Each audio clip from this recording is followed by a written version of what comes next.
Senhor, nessa noite. Senhor, eu não sei o nome de todos os irmãos que vão ter no culto, mas o Senhor sabe, porque o nosso Deus, irmãos, Ele é o Deus de ontem, Ele sabe o que passou, Ele é o Deus de hoje, Ele está sabendo o que está passando hoje, Ele é o Deus eterno, Ele sabe o que vai passar no amanhã. Então Ele sabia qual os nomes de cada pessoa que estaria aqui nessa noite. Aleluia, que Deus abençoe, que Deus possa abençoar cada um, dar um bom final de semana, cheio de paz, de alegria, porque a nossa alegria é Cristo Jesus. Se Ele estiver em nossas vidas, nós estamos alegres. Aleluia. Eu passo a palavra ao pastor Divino, em nome de Jesus. Os irmãos,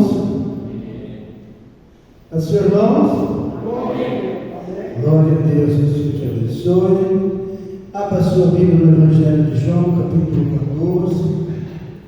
Que o Senhor venha nos abençoar nessa noite. Creio eu que nós já fomos abençoados com a maravilhosa presença de Deus durante a oração. Ele já respondeu nossas orações. Agora nós vamos ouvir Ele falar conosco através da tua santa palavra. Evangelho de João, capítulo 14, versículo 15, lemos assim: se me amais, guardareis os meus mandamentos. Se me amais, guardareis os meus mandamentos. Pode se sentar. Irmãos, existe um número muito grande de pessoas que até frequentam a igreja, participam. Muitos leem a Bíblia, mas são pessoas que parecem fazer tudo certinho. Mas então por que essas pessoas não crescem na fé? Não prosperam na fé? Né? Por que será que com o passar do tempo essas pessoas vão se distanciando da fé? Eu quero falar com você rapidamente. Porque muitos não prosperam. Eu sei que te contaram que quando você aceita Jesus, todos os seus problemas se acabam. Quem te contou essa mentira aí foi o diabo. E quando você crê em Jesus Cristo de todo o coração, 1 Timóteo diz, Paulo disse a Timóteo, todo aquele que quer servir ao Senhor piedosamente vai passar por tribulação. Então, irmãos, eu preciso entender que o Senhor não nos prometeu o céu aqui na terra. Ele prometeu o céu lá na glória. Palavra do Senhor, não se turbe o vosso coração. Crê em Deus, ele também aqui na casa de meu pai há muitas moradas. João 14, versículo 1. A promessa do Senhor mais poderosa é essa: que há um lugar para você morar, há um lugar para você passar a eternidade, há um lugar onde não vai haver mais sofrimento, mais dor, há um lugar onde vai valer a pena, como está em Romanos capítulo 8, verso 18. Sabemos que as aflições desse tempo presente não podem ser comparadas com a glória que há de ser revelada em nós naquele dia. Então vai valer a pena. Como diz Paulo em 2 Coríntios 5, verso 1, sabemos que a nossa casa, desse tabernáculo, se Deus quiser, nós temos lá no céu uma eterna, feita não por mão de homens, mas pelo Senhor. Essa é a promessa que Deus tem para mim e para você. Então por que irmãos não prosperam? Primeira coisa, irmãos, primeiro ponto, que eles se empolgam no começo. A pessoa, quando ele aceita o Senhor, assim, tudo é novidade para ele, tudo é maravilhoso, ele se empolga, não é não? Ele se empolga e parece que ele quer ganhar o mundo. Aí, irmãos, o que acontece com essa empolgação? Ela passa. Infelizmente, essa empolgação ela passa. Tudo parece novidade. Então a pessoa quer participar de tudo. Ele quer fazer parte do grupo de louvor, ele quer fazer parte do grupo de oração, ele quer fazer parte do evangelismo, ele quer ir nos retiros, ele quer ir nos eventos da igreja, mas com o passar do tempo, acontece uma outra coisa. Aí vem o segundo ponto. Está que nem na parábola do semeador. Eis que o semeador saiu a semear, e uma parte caiu em terra que era rochosa, onde tinha pouca terra, e diz a Bíblia que ele cresceu rapidamente. Ao contrário dessa parábola, irmãos, tem muito crente que ele acha, depois do que ele se empolga no começo, que ele começa a participar de tudo, que ele começa a se sentir útil, que ele começa a ver e provar das coisas do reino de Deus, como é bom você falar do amor de Deus, como é bom você fazer a vontade de Deus, como é bom você ver o outro ser abençoado através de você.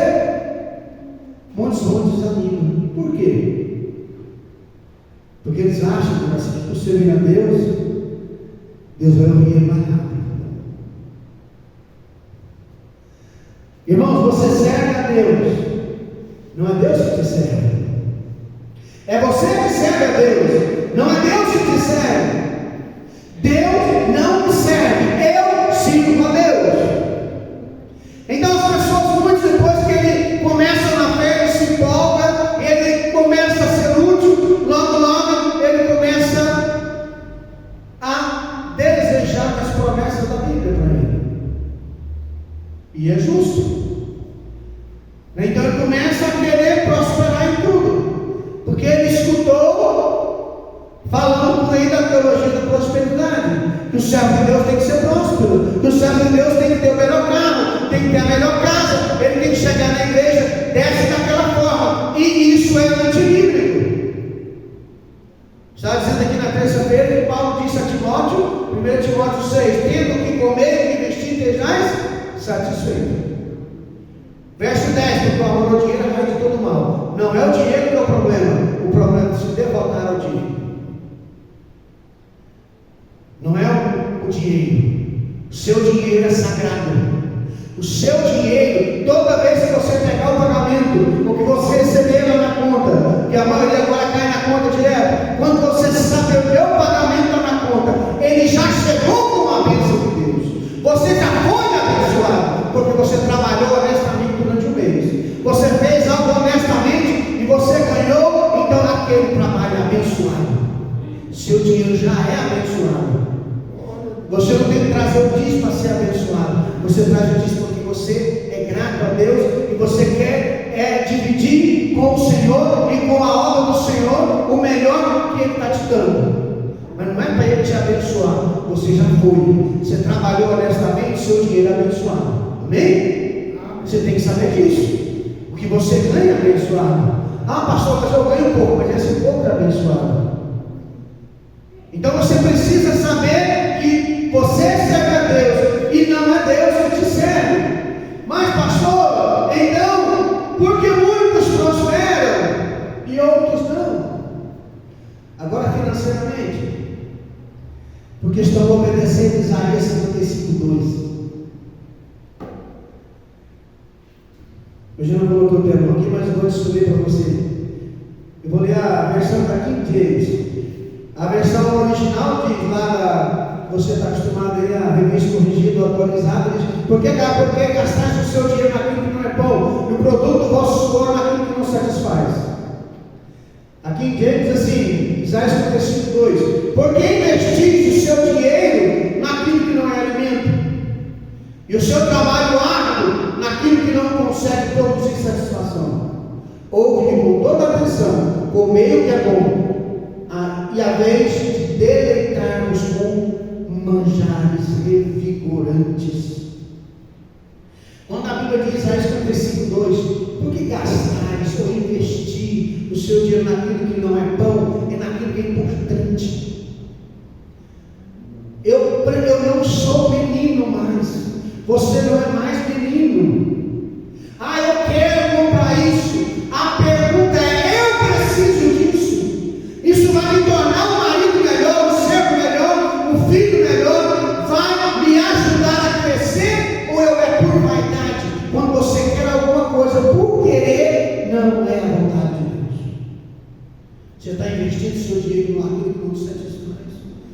Deus está falando para o povo de Israel: olha, tem muitos do meu povo que está passando fome, não tem o que comer, não tem pão, não tem alimento, e a culpa não é minha, eu estou te abençoando, você está gastando seu dinheiro à toa. É ou não é? Então, por que muitos prosperam? Porque eles sabem, como eu falei agora mesmo, o seu dinheiro é abençoado, seu salário é abençoado, seu salário é abençoado,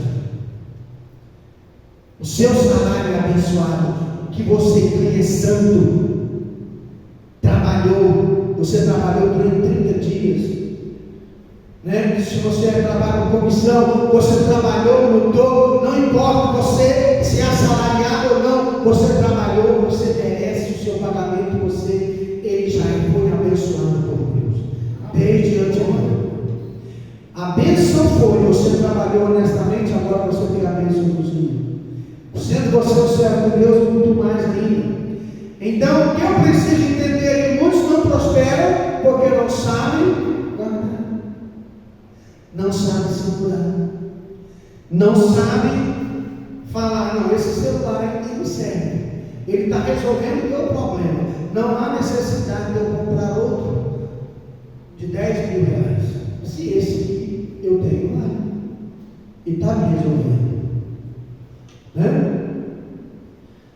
Agora, se você tem, está sobrando, não vai te fazer falta mais lá na frente, você pode comprar. Ah, pastor, o dinheiro é meu, eu faço o que eu quero. Bem, você faz o que você quer, mas se você quer obedecer ao Senhor, você vai andar na linha. Quando você receber, você vai guardar um pouquinho, porque mais lá na frente você pode pensar: eu posso ficar desempregado e a minha família não vai passar necessidade. A minha esposa, meus filhos podem precisar e eu não posso. Você precisa segurar. Não é apenas o seu dízimo, a sua oferta. Toda vez que você tirasse pelo menos 10% e guardasse, como você faz com o dízimo, você teria alguma coisa. A Bíblia diz: aquele que ajunta aos poucos vai prosperar. Então, nem todo que me diz Senhor, Senhor, é a obra de Deus. Diz a Bíblia em Mateus 7, 21. Então, por que muitos não prosperam? Porque eles não estão obedecendo a Bíblia. Sabe o que está escrito em Jeremias 2? Duas maldades cometeu o meu povo. A mim me deixaram o manancial de águas vivas e cavaram uma cisterna que não pode reter a água. Já pensou, Deus estava falando: você está deixando um ribeiro, um rio de água cristalina, para cavar uma cisterna que não tem água. Já pensou que povo maluco esse? O povo de Israel estava largando o Senhor, a fonte das águas vivas, e cavando cisterna, porque não pode dar água. Irmãos, eu preciso voltar para o Senhor. Depois as pessoas começam a deixar as coisas de Deus de lado. Quando ele começa a pedir, como ele cumpriu, eu estava falando aqui com o Horácio agora mesmo, por que as pessoas desanimam? Porque eles tiram o olhar de Deus. Hebreus 12, olhando para Jesus, autor e consumador da minha fé. Eu paro de olhar para o Senhor, eu começo a fazer que nem Pedro. Pedro, quando viu o Senhor caminhando sobre as águas, ele falou: se és tu mesmo, onde é que eu subo nas águas? E ele subiu. Ele falou assim: não vem. Ah, como eu queria ver aquilo ali, o rosto de Cristo. Jesus devia estar rindo quando ele falou: não vem, Pedro, pode vir. Eu sou Deus, pode vir, você não vai falar. Mas eu acredito que enquanto Pedro olhou nos olhos de Cristo, ele não afundou. Quando é que ele começou a afundar? Ele começou a olhar, ele começou a sentir as águas batendo e o vento subindo, e ele começou a olhar, ele desviou a atenção de Cristo. Nós começamos a falhar quando eu passo a olhar para o meu problema e esqueço de olhar para Cristo. Quando eu deixo de olhar para Cristo, eu passo a olhar o que o outro tem, eu passo a olhar para aquilo que eu tenho vontade de ter, e esqueço de olhar pelo que o Senhor já me deu. Está entendendo? Quando eu deixo de olhar para o Senhor, deixo de o primeiro da fila, quando a pessoa começa a desanimar da fé, o que é? Oração, leitura bíblica. Primeira coisa que eu deixo. Segunda coisa, ele para de frequentar os cultos como era. começa a falhar por qualquer motivo. Eu lembro que quando eu comecei na fé, eu não faltava dispersão. Eu só tinha moto na época. Podia estar chovendo do jeito que for que eu ia, e eu não tinha carro. Chegava molhado, assistia o culto molhado o tempo todo, mas eu ia. Sabe por quê? Porque você estava empolgado. Depois de um certo tempo, vou nada, vai chover. Tem dia que só o tempo escureceu. Vou nada, vou ficar quieto em casa. Irmãos, isso é um perigo. Volte a olhar para o Senhor. Quando eu deixo de olhar para o Senhor e começo a olhar para os meus problemas, o diabo vai fazer algo que ele fez com Eva. Irmãos, Adão e Eva viu aquele fruto todo santo dia. Não sabemos por quantos anos eles ficaram orientando de pecado, mas eles ficaram de muitos anos. Todo dia viu aquele fruto e nunca cobiçou ele. Quando é que cobiçou? Quando deu ouvido à serpente. Ele viu. Ela falou assim: não, a serpente falou para Eva: é certo que não morrereis. Quando você comer daquele fruto, você vai ser igual a Deus, conhecer o bem e o mal. E ela cobiçou. Ou se você ficar olhando para o que você não tem, você vai cobiçar. Você tem que olhar para o que você tem e agradecer. Falar: Senhor, na oração, eu quero fazer isso, eu quero trocar meu carro, minha casa, eu quero um emprego melhor, para isso eu estou fazendo um curso, para isso eu estou estudando, para isso eu estou fazendo isso, e quando for da tua vontade, eu quero achar a melhor prova para mim, que eu quero continuar sendo filho. Simples assim, irmãos. É certo que você vai melhorar, crescer. Aí as pessoas, depois do quarto passo, ele passa a criticar a igreja dos irmãos. Entenda uma coisa, meu amigo, a igreja é santa. Como eu falei na terça-feira, eu não sou a igreja, você não é a igreja, nunca foi, nunca vai ser. Você é templo do Espírito Santo. A igreja é quando nós nos reunimos. Está vendo aqui a igreja? Eu sou eu, mas assim, cada irmão aqui, nós formamos a igreja. Eu não sou a igreja, eu sou parte da igreja. Se eu me isolar, eu deixo de ser parte da igreja.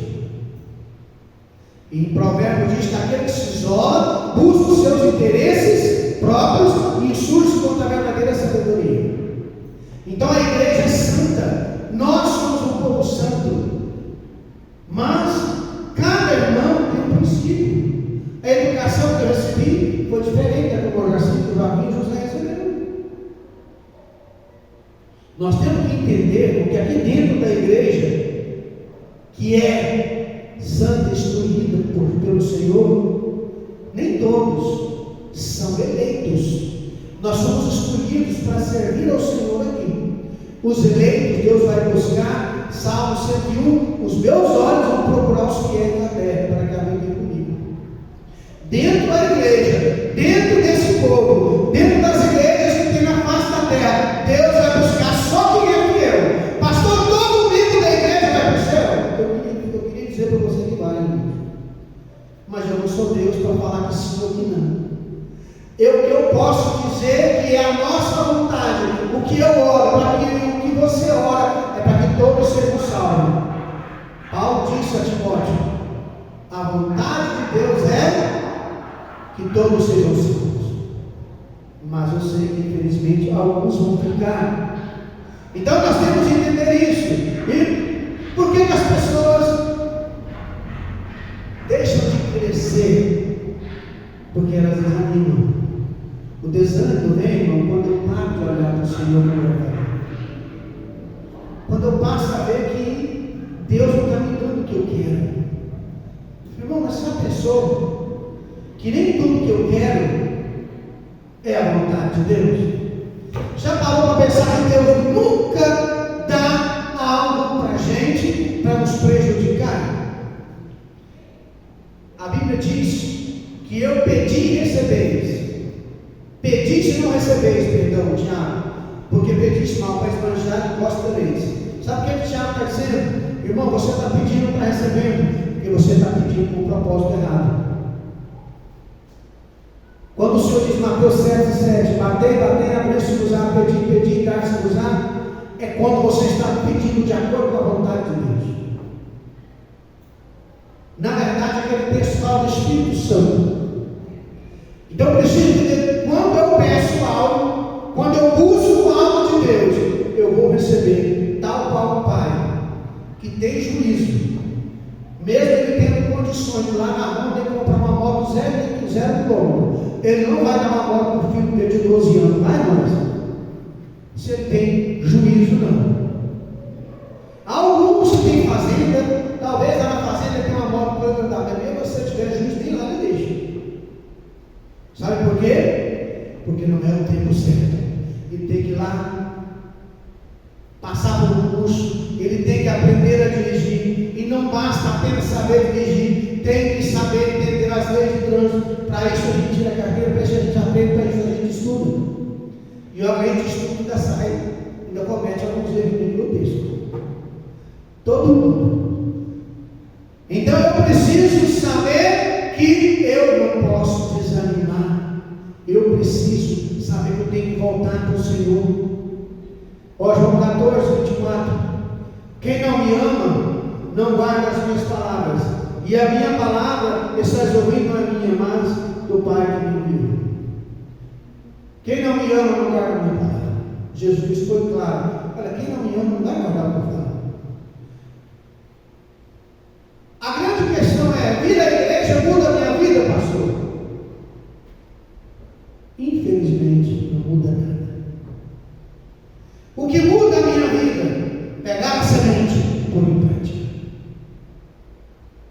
Já viu aquela pequena historinha? Eu lembro só o resumo dela. No menino que foi lá no céu, e tudo que ele queria, pedia, saia com um saquinho pequenininho. Um dia falou: mas não, meu filho, aqui nós não te damos nada, só dá semente. Aqui só pega semente, você tem que chegar lá e plantar e cultivar. Na igreja você vai receber semente, a fé, a motivação, o Espírito Santo vem para te capacitar a crescer, a prosperar. Então, como é que eu vou ser próspero? Quando eu fizer minha casa na rocha, quando eu pôr a palavra em prática. Apocalipse 1, verso 3. Bem-aventurado aquele que lê e que ouve as palavras desse livro. É bem-aventurado aquele que lê. Bem-aventurado aqueles que leem e aqueles que ouvem a palavra da profecia. Olha só, e guardam as coisas dela escrita, pois o tempo está próximo. Quem é bem-aventurado? Aquele que ouve, põe em prática e guarda no coração. Sabe por que muitos não vão para frente? Porque não está pondo a palavra em prática. Eu preciso pôr a palavra em prática. Não dá para mim morar numa roça, numa fazenda, e vir comprar mandioca na cidade. Não dá, né, meu? Ela morar na roça 6 meses, 1 ano, e vir comprar alface na cidade. Não dá. Arroz tudo bem, mas alface, mandioca não dá. Você tem que pegar e plantar. Você quer ser abençoado, planta que você vai colher. Isso é a lei da semeadura. Que você planta, você colhe. Ah, pastor, e quando a gente passa a servir ao Senhor, o Senhor, Ele vai anular tudo que eu fiz para trás? É claro que não, vai perdoar o seu pecado. Mas se você cometeu algo de errado, você vai ter que pagar o preço. Nós temos que pagar.